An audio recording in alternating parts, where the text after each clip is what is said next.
নমস্কার বন্ধুরা, অনুভার রান্নাঘরে সবাইকে স্বাগত জানাচ্ছি।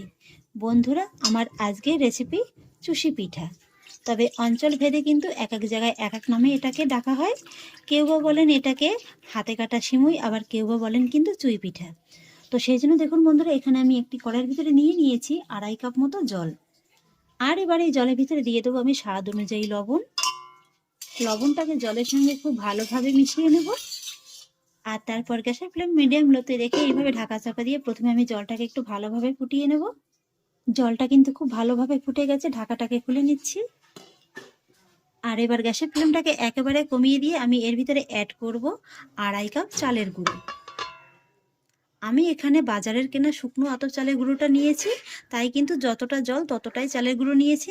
আপনারা যদি ভেজা আতপ চালের গুঁড়োটা নেন, সেক্ষেত্রে কিন্তু 2.5 কাপ জলের জন্য 3 কাপ চালের গুঁড়ো নিয়ে নেবেন। এবার প্রথমে আমি চালের গুঁড়োটাকে এইভাবে একটু ছড়িয়ে দেব।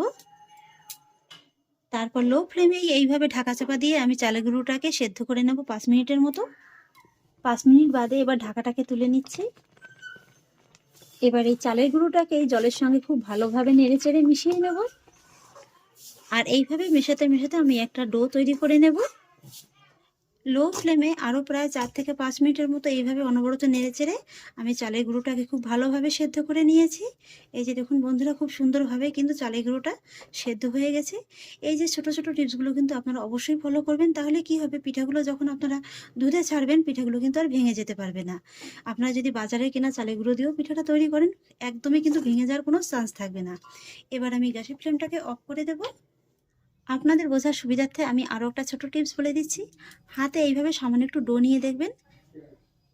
তারপরে এইভাবে হাতে যদি দেখেন যে খুব সহজে গোল পাকিয়ে যাচ্ছে, আর তারপরে এইভাবে হাতে একটু চুষি পিঠার মতো শেপটা দিয়ে নেবেন। যদি দেখেন যে খুব সহজেই একেবারে পিঠা শেপটা চলে আসছে, তাহলেই বুঝবেন যে চালটা কিন্তু পারফেক্টভাবে সেদ্ধ করা হয়ে গেছে।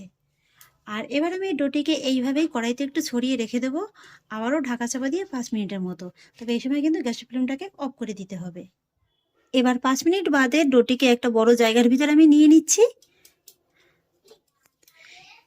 আর এই 5 মিনিটের ভিতরে দেখতে পাবেন যে কিন্তু চালের গুঁড়োটা খুব সুন্দরভাবে একেবারে সেদ্ধ হয়ে গেছে। এই যে দেখুন।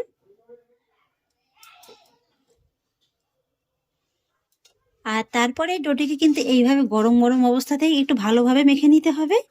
এখন যেহেতু খুবই গরম আছে, তাই কিন্তু আমি একটা গ্লাসের পিছন দিয়ে এইভাবে একটু ভালোভাবে আগে মুথে নিচ্ছি। তারপরে কিন্তু হাত দিয়ে ভালোভাবে মেখে নিতে হবে। এতে করে কি হবে, এই যে গরম ভাবটা আছে এটা কিন্তু অনেকটা কেটে যাবে। আর তারপর গরম ভাবটা যখন এইভাবে অনেকটা কমে যাবে, তখন হাতে সামান্য একটু জল হাত করে নিয়ে এইভাবে কিন্তু খুব ভালোভাবে মেখে নিতে হবে। এইভাবে একটু জল হাত করে মেখে নিলে কি হবে, হাতেও কিন্তু লেগে যাবে না, আর হাতে তাছাড়া গরম ভাবটাও কিন্তু খুব কম লাগবে। এইভাবে কিন্তু বারবার একটু জল হাত করে নিয়ে ভালোভাবে মেখে নিতে হবে। ডোটিকে আমি খুব ভালোভাবে তৈরি করে নিয়েছি, আর দেখে নিশ্চয়ই বুঝতে পারছেন যে আমি কতটা সফট করে মেখে নিয়েছি। আর এই যে মাখাটা দেখুন, একেবারে কিন্তু খুব বেশি নরমও হবে না, আবার একেবারে কিন্তু টাইটও হবে না। এই যে দেখুন। আর এবার আমি মেখে নেওয়া ডো থেকে এইভাবে হাতে করে সামান্য একটু নিয়ে নেব। আর বাকি যে ডোটা আছে এটাকে কিন্তু অবশ্যই এইভাবে একটা ভেজা সুতির কাপড় দিয়ে ঢেকে রেখে দিতে হবে। এতে করে কি হবে, ডোটা কিন্তু আর উপর থেকে শুকিয়ে যেতে পারবে না। এবার বন্ধুরা, আমি সুশি পিঠাগুলোকে কেটে নেবো। আর সেই জন্য যে ডোটা আমি কেটে রেখেছিলাম, সেই ডো থেকে এইভাবে কিন্তু অল্প একটু করে নিয়ে নেব। তারপরে একটা চপিং বোর্ডের উপরে সামান্য একটু চালের গুঁড়ো ছড়িয়ে দেব। আর যে ডোটুকু আমি কেটে রেখেছি, এই ডোটুকে এইভাবে কিন্তু একটু লম্বাটে করে নেব। লেচিটাকে দেখুন বন্ধুরা, আমি এইভাবে একটু ঘষে ঘষে একটা লম্বা সুতোর মতো করে নিয়েছি। তবে এটা কিন্তু একটু মোটা ধরনের হবে। জানেন তো বন্ধুরা, ছোটোবেলা থেকেই দেখে এসেছি আমাদের মা ঠাকুরমারা এইভাবে সনাতনী পদ্ধতিতে কিন্তু চুষি পিঠা কেটে থাকেন।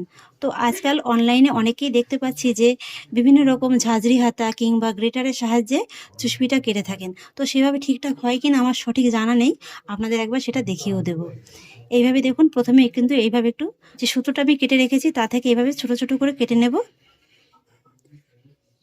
তারপর সামান্য একটু চালের গুঁড়ো ছড়িয়ে দেব। আর তারপর এই যে আমি ছোট ছোট করে কেটে রেখেছি, এইভাবে শুধু একটু হাত দিয়ে ঘষে নিলেই দেখবেন যে কত সহজেই একদম চুষি পিঠার শেপটা চলে আসছে। এই যে দেখুন বন্ধুরা, খুব সহজেই কিন্তু তৈরি হয়ে যাবে। শুধুমাত্র একটু ধৈর্যের ব্যাপার, তৈরি করা কিন্তু খুবই সহজ। আপনাদের যদি হেল্পিং হ্যান্ডের প্রয়োজন হয় তাহলে বাড়ির ছোট ক্ষুদে বাচ্চাদের ধরিয়ে দেবেন, ওরাও কিন্তু আনন্দ সহকারে একদম তৈরি করবে। যেহেতু এগুলো তৈরি করা খুবই সহজ, তাই কিন্তু ওরাও খুব সহজে পেরে যাবে। যারা একদম এই পিঠা তৈরিতে নতুন হাত, তারা কিন্তু এইভাবে তৈরি করে নিতে পারেন। তবে আমি আপনাদের আরও একটা সহজ পদ্ধতি দেখিয়ে দেব। যারা পিঠা তৈরিতে এক্সপার্ট আছেন তারা কিন্তু এইভাবেও তৈরি করতে পারেন। এই যে দেখুন বন্ধুরা, প্রথম সুতোটা দিয়ে কিন্তু আমি কেটে নিয়েছি। দেখতে দেখুন কতটা লোভনীয় লাগছে, আর একদম পারফেক্টভাবে কিন্তু সুশিটা কাটা হয়ে গেছে। এই যে দেখুন। এবার আমি আপনাদের আরও একটা পদ্ধতি দেখিয়ে দিচ্ছি।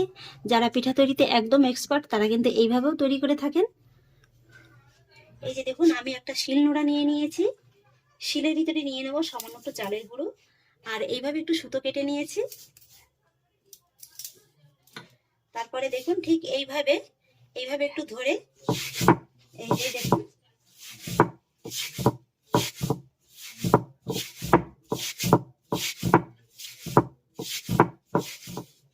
আমি আপনাদের আরো একবার দেখিয়ে দিচ্ছি। এই যে দেখুন, ঠিক এইভাবে ধরবেন, তারপরে এইভাবে একটু কেটে লম্বা করে নেবেন। এই যে দেখুন, এই যে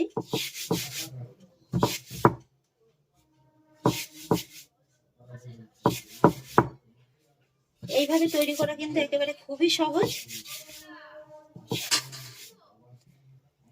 আপনারা যদি ডোটা একদম পারফেক্ট ভাবে তৈরি করে নিতে পারেন না, তাহলে কিন্তু এই চুষি পিঠা কাটা একদম খুবই সহজ মনে হবে। দেখে নিশ্চয়ই বুঝতে পারছেন যে এটা তৈরি করা কতটা সহজ। আমি বাড়িতে যখনই চুষি পিঠা তৈরি করি এইভাবেই কিন্তু চুষিটাকে কেটে নিই। এতে করে কিন্তু সময়টা অনেকটা কম লাগে। এই যে দেখুন বন্ধুরা, মাত্র 2 মিনিটের ভিতরে কিন্তু আমি এতগুলো চুষি পিঠা কেটে নিয়েছি।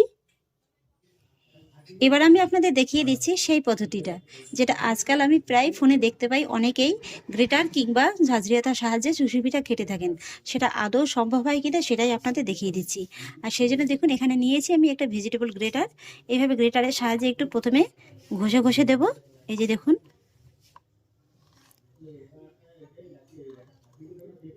তবে এটা কিন্তু যে খুব সহজে হয়ে যায় তা কিন্তু নয়। এইভাবে কিন্তু একটু জোরে জোরে প্রেস করে তারপরে এটাকে ঘষে দিতে হবে। দেখুন তো বন্ধুরা, এটাকে আদৌ চুষি পিঠার মতো লাগছে কিনা। এইভাবে তো আপনারা রান্না করতেই পারবেন না। যদি করতেই হয় আবারও কিন্তু এইভাবে এর থেকে নিয়ে তারপরে কিন্তু হাতে আবারও ওই যে সনাতনী পদ্ধতিতে কিন্তু চুষিটাকে কেটে নিতে হবে। এই যে এইভাবে, এই যে দেখুন, এই পদ্ধতিতে যদি আপনারা অবলম্বন না করেন তাহলে কিন্তু এরকম সুন্দর চুষি পিঠা হবেই না। এই যে দেখুন, এই যে বন্ধুরা, এক এক করে সমস্ত চুষি পিঠাগুলোকে আমি কেটে নিয়েছি। এবার আমি আপনাদের আরও একটা ছোট টিপস বলে দিচ্ছি। এই যে চুষি পিঠাগুলোকে এইভাবে কেটে নেওয়ার পরে না, এইভাবে একটা চালনির সাহায্যে কিন্তু একটু চেলে নেবেন। যেহেতু চুষি পিঠাগুলো কাটার সময় একটু চালের গুঁড়ো দেওয়া হয়েছিল, তাই কিন্তু চালের গুঁড়োটাকে এইভাবে অবশ্যই একটু ঝেড়ে নিতে হবে। তা না হলে কি হবে জানেন তো, এই পিঠাগুলো যখনই আপনারা দুধের ভিতরে দেবেন না, দুধটা খুব তাড়াতাড়ি কিন্তু একদম ঘন হয়ে যাবে। তাই কিন্তু এইভাবে অবশ্যই চালের গুঁড়োটাকে একটু চেলে নেবেন।